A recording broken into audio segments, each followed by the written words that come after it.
Hello दोस्तों, नमस्कार। मैं हूं बजरंगी लाल और आप देख रहे हैं बजरंगी लाल यूपीपीसीएल यूट्यूब चैनल। तो जैसा कि आप सभी को पता है कि ये चैनल प्रतियोगी परीक्षाओं से संबंधित तैयारियों के लिए समर्पित है, विशेषकर यूपीपीसीएल से संबंधित टेक्नीशियन अथवा आईटीआई लेवल पर जितनी भी प्रतियोगी परीक्षाएं होती हैं उनसे। तो मैं आपको यूपीपीसीएल टीजी 2 के जो प्रीवियस ईयर पेपर थे वो सॉल्व करा रहा था। इससे पहले मैंने 19 तारीख की फर्स्ट शिफ्ट का जो पेपर था फुल सॉल्व करा दिया है। अगर आपने नहीं देखा है तो चैनल पर जाकर प्लेलिस्ट में एक प्लेलिस्ट बना दी गई है UPPCL previous year question paper, तो उसमें जाकर आप देख सकते हैं। 19 तारीख की सेकंड शिफ्ट का जो पेपर है वो आज हम हल करेंगे और इसमें हम कंप्यूटर का भाग हल करेंगे। 19 तारीख की फर्स्ट शिफ्ट का टोटल पेपर करा दिया गया है। यहाँ आप देख सकते हैं समय, डेट और टाइम, तीनों चीज़ें अंकित हैं। डेट है 19 मार्च 2021 और इसका समय जो सेकंड शिफ्ट होती है वो 2:30 बजे से 5:30 बजे तक होती है। यूपीपीसीएल 3 घंटे पेपर को सॉल्व करने के लिए देता है और इस 3 घंटे में 250 प्रश्न होते हैं। 50 प्रश्न कंप्यूटर के और 200 क्वेश्चन जो होते हैं उसमें 150 नंबर का टेक्निकल होता है और 50 प्रश्न में रीजनिंग, हिंदी, अंग्रेजी और जीएस सम्मिलित होती है और 150 प्रश्न, 150 प्रश्न जो होते हैं वो टेक्निकल के होते हैं। यहाँ हम कंप्यूटर के 50 प्रश्न इस वीडियो में देखेंगे। तो चलिए ज़्यादा देर न करते हुए शुरू करते हैं। पहला प्रश्न है, आपको स्क्रीन पे क्लियर दिख रहा होगा, देखिए। पहला प्रश्न है लाइनक्स एक है, मतलब यहाँ पूछा गया है लाइनक्स एक क्या है। वर्ड प्रोसेसर है, लैंग्वेज प्रोसेसर है, एडवेयर है या सिस्टम सॉफ्टवेयर। लाइनक्स एक प्रकार का सिस्टम सॉफ्टवेयर है। ये लाइनक्स एक प्रकार का क्या है, सिस्टम सॉफ्टवेयर। ठीक है, अगले प्रश्न की ओर चलते हैं। अगला प्रश्न देखते हैं, निम्नलिखित एक्सेल समीकरण का मान क्या होगा। एक्सेल से संबंधित बहुत सारे प्रश्न होते हैं। जल्दी आपके लिए कंप्यूटर में मतलब कौन कौन से वर्ड और एक्सेल और पावर पॉइंट तीनों के जो सूत्र होते हैं वो भी करा दिए जाएंगे। यहाँ हमें सूत्र नहीं लगाना है। यहाँ अगर एक्सेल की ज़्यादा जानकारी नहीं है तो अगर मैथ की भी अगर आपको जानकारी है तो उससे भी इस प्रश्न को हल कर लेंगे। मैंने ये इसलिए हटा दिए हैं कि अब हम देखते हैं कितने लोग इसका सही आंसर दे पाएंगे। ठीक है, यहाँ अगर आपने मैथ पढ़ी है तो मैथ में एक रूल होता है जिसको हम बॉड मास का रूल कहते हैं। बॉड मास सरलीकरण करने के लिए, बस इसका सरलीकरण करना है और कुछ नहीं करना है। यहाँ जो एपोस्ट्रोफी दी है ये वाली, ये इसका मतलब है 3 की पावर 2। अब मैं इसको सॉल्व करता हूँ और आप देखेंगे बहुत जल्दी आंसर आ जाएगा। बराबर दिया है 1, -4 प्लस 18 दिया है यहाँ पर और इसके बटे में दिया है 3। मैंने बताया एपोस्ट्रोफी ये जो है इसका मतलब है 3 की पावर 2। अब हम जब सॉल्व करेंगे तो 3 की पावर 2 को हम 9 लिख सकते हैं। यहाँ पर 3 की पावर 2 को मिटा के यहाँ पर मैं 9 लिख सकता हूँ। ठीक है, 3 की पावर 2 जो है इसको हम 9 में तब्दील कर देते हैं, क्योंकि 3 का स्क्वायर 9 होता है तो हम यहाँ पे 9 लिख देते हैं। अब देखेंगे यहाँ पर हमने 9 लिख दिया और अब बॉड मास में सबसे पहले भाग करना होता है। 9 से जब 18 को भाग करेंगे तो 2 आएगा। अब ये कुछ इस प्रकार हो गया है, प्लस का 1 और प्लस के 2 और माइनस का 4। ठीक है, बॉड मास के अनुसार फिर ऑफ किया जाता है, फिर गुणा की जाती है। ठीक है, भाग, भाग के बाद गुणा, भाग हमने कर लिया, अब गुणा करना है। गुणा करने के लिए इस प्रश्न में कहीं दिया नहीं है तो गुणा के बाद क्या करेंगे, जोड़ेंगे। 2 और 1 दोनों प्लस प्लस के हैं, जुड़ गए। 2 और 1 हो गया 3 और माइनस के 4। 3 में से -4 जाएंगे तो माइनस का 1 बचेगा और माइनस का 1 ही यहाँ पर आंसर है। मुझे उम्मीद है कि आप इस प्रश्न को भली-भांति समझ पाए होंगे। तीसरा प्रश्न है, एमएस पावर पॉइंट की चयनित स्लाइड की दूसरी प्रति बनाने के लिए, दूसरी प्रति मतलब डुप्लीकेट, जैसा फिल्मों में होता है ठीक वैसे ही हमने कोई एक प्रति है हमारे पास और इसकी सेम प्रति दूसरी डुप्लीकेट अगर प्रति बनानी है तो उसके लिए शॉर्टकट की पूछी है। और एमएस पावर पॉइंट में जो डुप्लीकेट प्रति होती है उसको बनाने के लिए कंट्रोल D का प्रयोग किया जाता है। अगला प्रश्न है, एमएस वर्ड में कौन सा दृश्य उपयोगकर्ता को डॉक्यूमेंट की वृक्ष टी जैसी संरचना दिखाता है। तो एमएस वर्ड में एक व्यू होता है जिसको हम आउटलाइन व्यू कहते हैं और वो क्या करता है कि हमें डॉक्यूमेंट की टी जैसी संरचना दिखा देता है। ठीक है, 9 और 4 और 9 के आस्काई कोड में क्या अंतर होता है। 4 और 9 के आस्काई कोड में देखो, 4 और 9 के बीच अंतर कितना होता है। वैसे नॉर्मली देखोगे आप तो 5 का ही अंतर होता है। और इसे समझ लीजिए, मैं ऐसे समझा देता हूँ कि देखो आस्काई कोड में ना प्रत्येक संख्या और प्रत्येक ABCD इनके लिए भी अलग अलग संख्या दे दी गई हैं। जैसे 4 के लिए कुछ अलग कोड है आस्काई कोड, 5 के लिए कुछ अलग है। मैं आपको समझा देता हूँ, दिखा देता हूँ वो चार्ट जिसमें 4 5 6 इन सब के लिए जो कोड दिया है वो, ठीक है। देखिए यहाँ पर आपको ये आस्काई कोड का जो चार्ट है वो दिखाया गया है, ठीक है। आस्काई कोड कुछ नहीं है, बाइनरी में तब्दील करने जैसा ही है। इसको लेकर एक वीडियो आऊँगा और उसमें आपको समझा दूंगा। देखो 4 और 9 के बीच डिफरेंस पूछा है यहाँ पर। देखो 4 का कोड क्या है, 4 का कोड ये है। 4 को वैसे 52 से दर्शाते हैं हम, ठीक है, और इसका ये कोड होता है, ठीक। इसी प्रकार 9 का कोड क्या होता है, तो देखो 9 का कोड ये है। 9 का कोड ये है 001111। यहाँ पर देख रहे होंगे आप 00111101, ठीक है। इन दोनों के बीच जो डिफरेंस है ना, इस वाली इसमें और इसमें जो डिफरेंस है 4 के बीच, वो है 5 का। कितने का? और वैसे भी जनरली नॉर्मल देखो आप, 1 2 3 4 5, 5 का डिफरेंस है, ठीक है। मुझे उम्मीद है समझ पाए होंगे। अगले प्रश्न पर चलता। आंसर हो गया विकल्प नंबर 2। अगला प्रश्न है बहुत ही साधारण और सिंपल प्रश्न है। ये कंप्यूटर अगर आप पढ़ रहे हैं तो इसको ज़्यादा देर आपको लगेगी नहीं। एकीकृत परिपथ के संबंध में वीएलएसआई का पूर्ण रूप क्या होता है? वीएलएसआई फुल फॉर्म, जिसको हम अंग्रेजी में एब्रीविएशन भी कहते हैं। वीएलएसआई का प्रयोग कौन सी पीढ़ी में किया गया था, ये आपको कमेंट करके बताना है। यहाँ पर वीएलएसआई का फुल फॉर्म होता है very large scale integration. 7 number प्रश्न की ओर चलते हैं। 7 नंबर प्रश्न है एमएस वर्ड में आप क्या बनाकर चलाकर अक्सर प्रयोग किए जाने वाले कार्यों को स्वचालित कर सकते हैं? एमएस वर्ड में एक सॉफ्टवेयर, मतलब एक कमांड होती है जिसको हम मैक्रो बोलते हैं। मैक्रो को बनाकर चलाकर आप अक्सर जो प्रयोग करते हैं कार्य, उनको स्वचालित ऑटोमेटिक कर सकते हैं। अगला है इंटरनेट से जुड़े प्रत्येक कंप्यूटर के लिए निम्नलिखित में से क्या होना आवश्यक है? बाकी 3 जो है वो गलत हैं और चौथा जो है सही है। देखो इंटरनेट से जुड़े प्रत्येक कंप्यूटर के लिए कम से कम इतने की स्पीड, इतने का प्रोसेसर हो, ये आवश्यक नहीं है। वे आईबीएन कंप्यूटर हों, ये भी आवश्यक नहीं है। मॉडेम कनेक्शन हो, जरूरी नहीं है। हम सिम वाले कनेक्शन से भी कनेक्ट कर सकते हैं, वाईफाई कनेक्ट कर सकते हैं। लेकिन उनका एक आईपी एड्रेस होना जरूरी है। क्या होना चाहिए? आईपी एड्रेस जरूरी है। 8 नंबर प्रश्न। अगला प्रश्न है निम्नलिखित में से असंगत को छापिए, मतलब असंगत को छांटिए। गीगाहर्ट्ज, एमफ्लॉप्स, एमआईपीएस और गीगाबाइट, ये सब कंप्यूटर की स्पीड को दर्शाते हैं। जबकि गीगाबाइट क्या है? गीगाबाइट कंप्यूटर की स्टोर करने की एक यूनिट है, ठीक है। एमआईपीएस का फुल फॉर्म आपको कमेंट में कमेंट करके बताना है। देखते हैं कितने लोग बताते हैं। प्रश्न नंबर 10 है मोजिला फायरफॉक्स, ओपेरा और एप्पल सफारी किसके उदाहरण है? तो ये सभी ना वेब ब्राउजर के उदाहरण। कई बार क्या होता है कि हमारे एक ब्राउजर में अगर कोई फाइल नहीं खुल रही होती है, तो हमें सजेस्ट किया जाता है कि आप किसी दूसरे वेब ब्राउजर का उपयोग कीजिए, ठीक है। जनरली हमारे जो फ़ोनों में होता है वो हम उपयोग करते हैं किसका? क्रोम ब्राउजर का।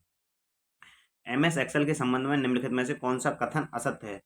बाकी तीनों सत्य है। देखो वर्कशीट के प्रत्येक सेल का एक विशिष्ट एड्रेस होता है, हाँ ये बात सही है।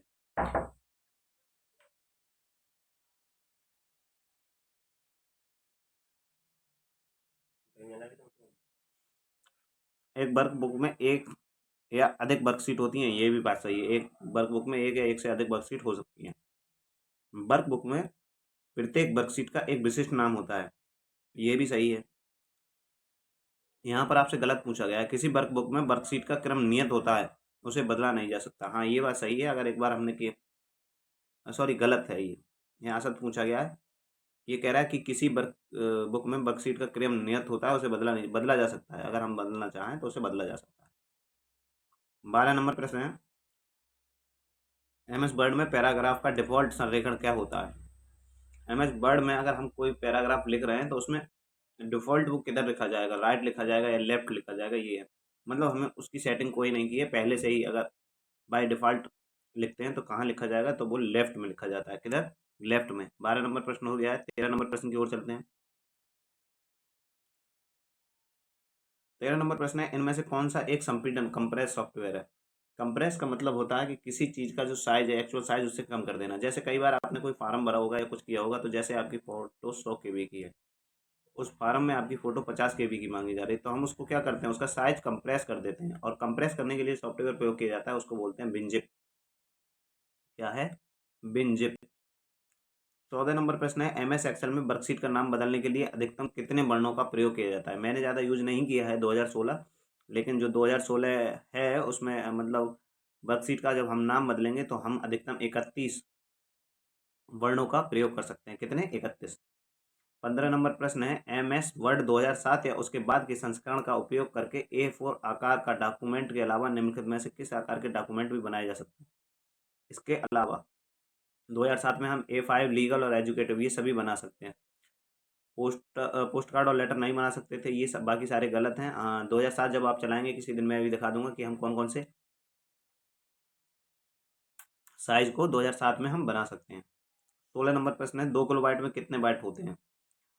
मेमोरी वाले चैप्टर से है ये। जल्दी हमारी वो जो सीरीज थी उसका क्या नाम, परीक्षा मंथन वाला, उसकी भी वीडियो आएंगे। अभी थोड़ा काम ज़्यादा है, इसीलिए मैं अपनी डेली जो में वीडियो आती हैं वो नहीं आ पा रही हैं, जल्दी कंटिन्यू करेंगे। 2 किलोबाइट में कितने बाइट्स होते हैं? 1 किलोबाइट में कितने बाइट होते हैं ये देख लीजिए। 1 किलोबाइट में होते हैं 1024। 1 किलोबाइट में जो बाइट होती हैं वो होती हैं 1024 बाइट। तो 2 किलोबाइट में इधर दो गुना हो गया, तो इधर भी 2 गुना हो जाएगा। 1024 का कितना होता है 2 गुना? 2048। 2048 भाई इस प्रश्न का सही आंसर है विकल्प नंबर 2। 17 नंबर प्रश्न है, रिकॉर्डिंग सतह और प्रत्येक ट्रैक 4 भाग सेक्टर वाली एक हार्ड डिस्क पर विचार करें। यदि कुल भागों की संख्या 320 है तो प्रति रिकॉर्ड सतह पर कितने प्रति रिकॉर्डिंग सतह पर कितने ट्रैक होंगे? ठीक है, कितने ट्रैक होंगे? 10। ये क्वेश्चन हमारी ज़्यादा समझ में आ नहीं रहा है, इसको पढ़ना पड़ेगा और दोबारा हम आपको डिटेल में बता देंगे। ठीक है।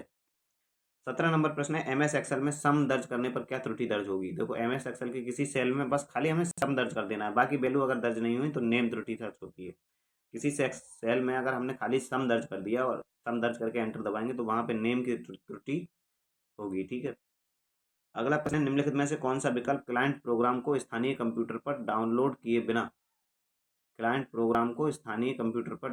किए बिना सर्वर पर ईमेल संदेशों में बदलाव करने की सुविधा देता है? तो ये सुविधा देता है IMAP। क्या देता है? IMAP। 20 नंबर प्रश्न है, निम्नलिखित विकल्पों में उनकी डेटा संशोधन प्रोसेसिंग क्षमता के आधार पर आरोही क्रम में व्यवस्थित कीजिए। मतलब जो डेटा को प्रोसेस करने की क्षमता है उसके आधार पर आरोही क्रम, मतलब आरोही क्रम होता है 1 2 3 4, ये वाला आरोही क्रम होता है। अवरोही की बात करें तो उल्टा चलेंगे हम। यहाँ पर आरोही मतलब सबसे छोटा पहले, उससे बड़ा, फिर उससे बड़ा, उससे बड़ा। डाटा प्रोसेसिंग के आधार पर सबसे छोटा कंप्यूटर माइक्रो कंप्यूटर, फिर मिनी कंप्यूटर, फिर मेन फ्रेम कंप्यूटर। तो विकल्प नंबर 2 इस प्रश्न का सही आंसर होगा। डेटा प्रोसेसिंग के आधार पर कंप्यूटरों को अरेंज करना था यहाँ पर, सबसे पहले माइक्रो, मिनी, फिर मेन फ्रेम। 21 नंबर प्रश्न है, निम्नलिखित में से कौन सा कथन सत्य असत्य है? ये आपको बताना है। देखो, एक नया वर्ड डॉक्यूमेंट बनाते समय वर्ड डॉक्यूमेंट के लिए टेम्पलेट का चुना जा सकता है। हाँ, टेम्पलेट तो चुना जा सकता है, पर MS वर्ड डॉक्यूमेंट के अंत में जाने की शॉर्टकट कुंजी क्या है? शिफ्ट प्लस एंड है, ये गलत है। अभी आपको कमेंट करके बताना है कि अगर हम MS वर्ड के डॉक्यूमेंट में लास्ट में जाएंगे, एंड में, तो हम किस कुंजी का प्रयोग करेंगे। ठीक है, मैं तो आपको बता ही दूंगा, आपको भी बताना है। कुछ आप भी करिए, थोड़ी मेहनत आप भी करिए। निम्नलिखित में से फिर कौन सा सत्य है और असत्य ये पूछा गया है, बस वही है। वर्ड प्रोसेसिंग सॉफ्टवेयर एक सिस्टम सॉफ्टवेयर है? गलत, ये एक सिस्टम सॉफ्टवेयर नहीं है वर्ड प्रोसेसिंग। खाली वर्ड अगर बात करें तो वह सिस्टम सॉफ्टवेयर नहीं है। नोट पैड एक वर्ड प्रोसेसिंग सॉफ्टवेयर है, हाँ ये बात सही है। नोट पैड में भी हम वर्ड से संबंधित काम करते हैं, तो ये वर्ड प्रोसेसिंग सॉफ्टवेयर है। 23 नंबर प्रश्न है, इनमें से कौन सा उपकरण टूल चयनित टेक्स्ट को पूरे प्रारूप पर सेल फॉर्मेट सेल को कॉपी कर सकता है? मतलब कोई हमने फाइल बनाई और उसका हम पूरा डिट्टो वैसा ही कॉपी करना चाहते हैं, तो हम उसके लिए क्या प्रयोग करेंगे? वहाँ पर एक जो विशेषता है कंप्यूटर की, उसको हम प्रयोग करते हैं फॉर्मेट प्रिंटर को। किसको? Format printer. मतलब हमने प्रिंट को हु बाई हु कॉपी किया है। निम्नलिखित में से कौन सा कथन असत्य है? यहाँ पर असत्य पूछा गया है, बाकी सब सत्य है। देखो, स्टैटिक रैम DRM से तेज होता है, ये असत्य नहीं है, सत्य है। SRM ट्रांजिस्टर और लैच का प्रयोग करता है। SRM को पावर रिफ्रेश सर्किट सर्किटरी की आवश्यकता नहीं होती। और लास्ट है, SRM को सिंक्रोनस रैंडम एक्सेस मेमोरी कहा जाता है। नहीं, synchronous access random access memory नहीं कहते हैं, इसको कहते हैं स्टैटिक रैंडम एक्सेस मेमोरी। और DRM को क्या कहते हैं वो आपको बताना है।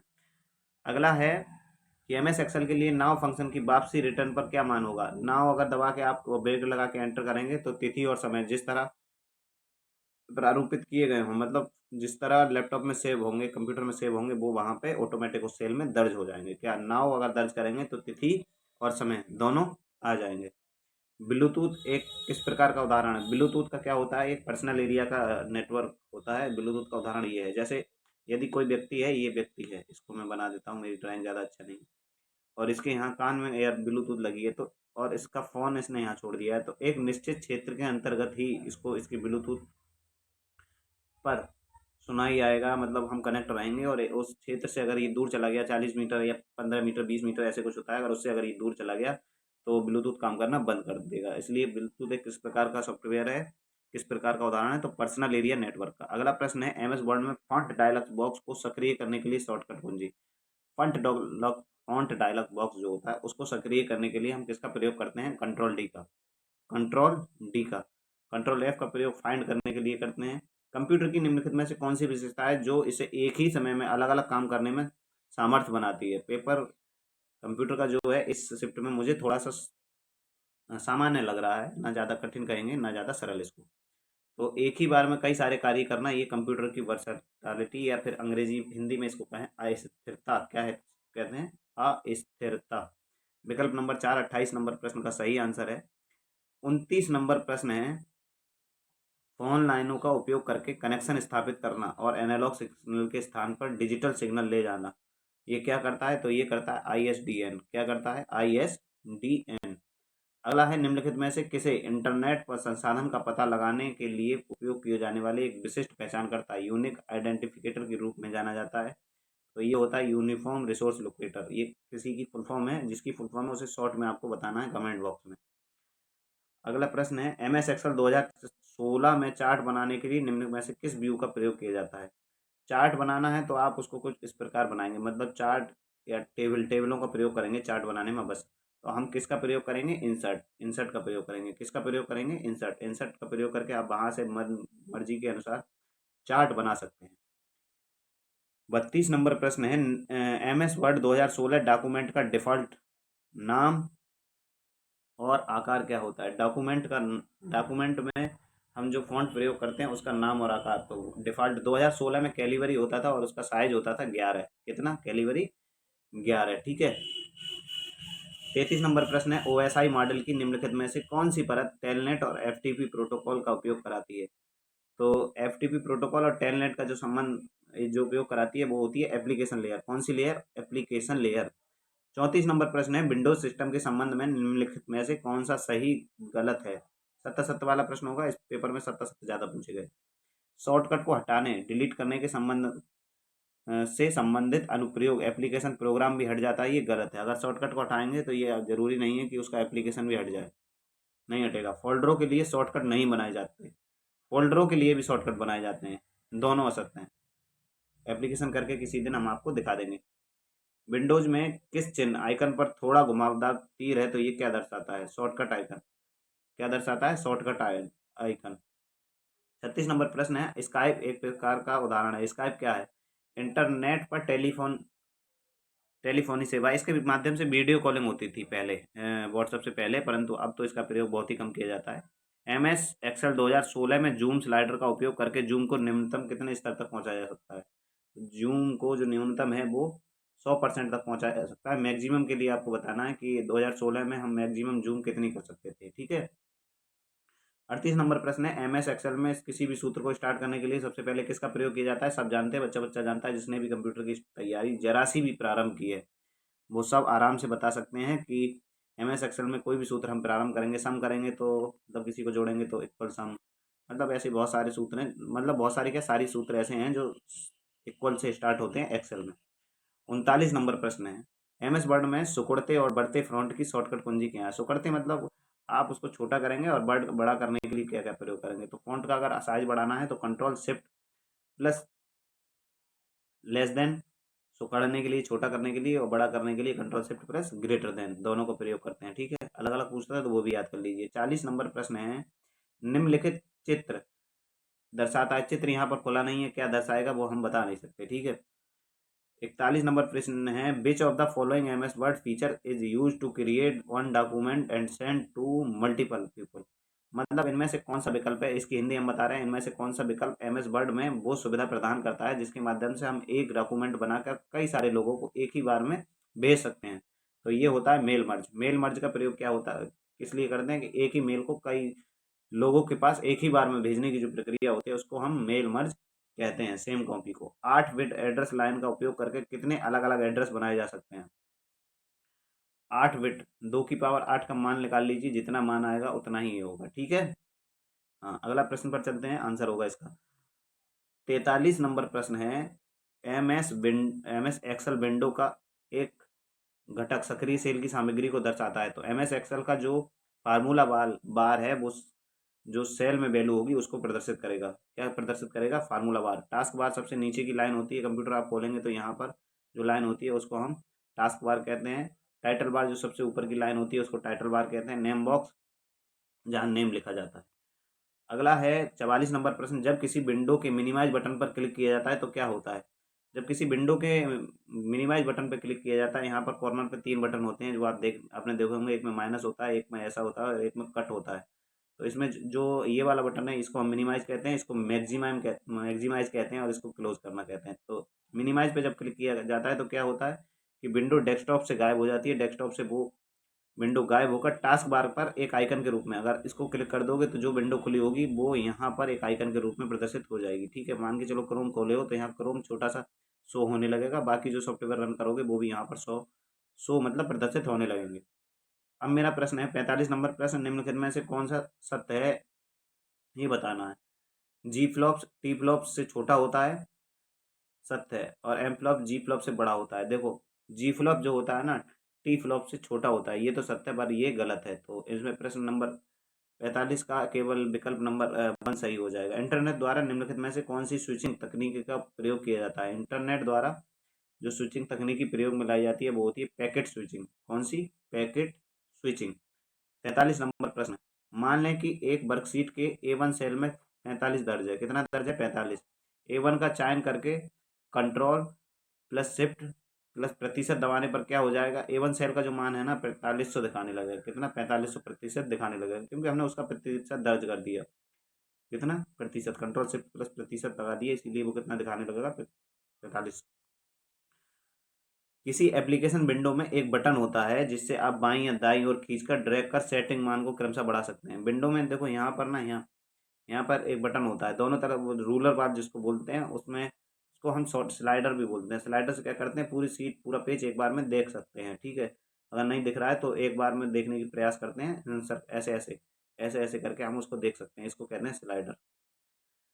सॉफ्टवेयर का एक भाग है जो वेब ब्राउज़र में एंड ऑन के रूप में कार्य करता है और ब्राउज़र को अतिरिक्त कार्य क्षमता प्रदान करता है। तो ये क्या होता है? Plug in. क्या होता है? Plug in. निम्नलिखित विकल्पों को उनके आकार के आधार पर आरोही क्रम में व्यवस्थित करें। इनमें कुछ विकल्प हैं जिनको उनके आकार के आधार पर आरोही, वही मैंने कहा, सबसे छोटा फिर उससे बड़ा फिर उससे बड़ा। जब आप एक्सेल का एक्सेल को रन करेंगे, एक्सेल चलाएंगे तो वहाँ पर जो सबसे वर्कशीट आपकी खुलती है उसमें क्या होता है? देखो, सबसे पहले सेल लिखा है, सबसे छोटा होता है सेल। से कई सारे सेल को मिलाकर बनती है वर्कशीट और कई सारी वर्कशीट को मिलाकर एक बनती है वर्कबुक।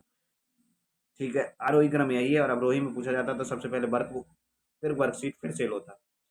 क्लास की स्पीड थोड़ी ज़्यादा रही है, मुझे ज्ञात है, पर मेरा उद्देश्य था अगर जल्दी नहीं करोगे तो पेपर में जो आपके लिए क्वेश्चन दिए गए हैं 250 प्रश्न, वो 180 मिनट में आप कैसे कर पाएंगे? ठीक है। एक एक प्रश्न को 1 मिनट भी नहीं मिल पाता है, तो वही है, यहाँ पर एक प्रश्न को आधा मिनट हमने भी नहीं लिया है। लगभग 23 24 25 मिनट की ये क्लास हो पाई है और जबकि प्रश्न हमने 50 कर लिए हैं। अगर आपको समझ में नहीं आए दोबारा से देख लीजिएगा। मेरी कोशिश रही है कि एक बार में ही आपको सब समझा दिया जाए और मेन मोटिव है कि आपको पेपर का लेवल दिखाना कि किस लेवल के क्वेश्चन आते हैं। इसी प्रकार की और वीडियो के लिए चैनल को सब्सक्राइब कर दीजिए, लाइक कर दीजिए, शेयर कर दीजिए। मिलते रहेंगे इसी प्रकार की वीडियो से। तैयारी मत छोड़िए, तैयारी कंटिन्यू करते रहिए। ठीक है। बाकी इसी प्रकार की और वीडियो लाते रहेंगे, तब तक के लिए बने रहिए चैनल के साथ। जय हिंद, जय भारत।